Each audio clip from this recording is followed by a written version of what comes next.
Vote কেন্দ্রে পানি, ডুবে গেছে সড়ক। নৌকায় করে প্লাবিত কেন্দ্রে যান ভোটাররা, প্রয়োগ করেন ভোটাধিকার। প্লাবিত ভোট কক্ষে দায়িত্ব পালন করেন প্রিজাইডিং ও পোলিং অফিসার সহ আইনশৃঙ্খলা বাহিনী। পছন্দের প্রার্থীর জয় নিশ্চিত করতে এত প্রতিবন্ধকতা সত্ত্বেও ছুটে আসেন ভোটাররা। সিলেটে কানাইঘাট ও জকিগঞ্জ উপজেলায় বুধবার সকাল ৮টা থেকে শুরু হওয়া ভোট গ্রহণ চলে বিকেল ৪টা পর্যন্ত। সড়ক পানিতে ডুবে যাওয়ায় নৌকায় করে কেন্দ্রে উপস্থিত হন ভোটাররা। আবার কোথাও কেন্দ্র তলিয়ে আছে পানিতে। জেলা প্রশাসনের তথ্য অনুযায়ী জকিগঞ্জ উপজেলার পৌরসভা ও ৯টি ইউনিয়ন এবং কানাইঘাট উপজেলার পৌরসভা ও ৮টি ইউনিয়ন প্লাবিত হয়েছে।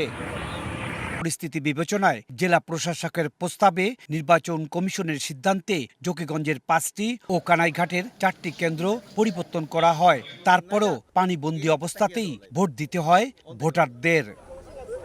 ইকরামুল কবির, সময় সংবাদ, সিলেট।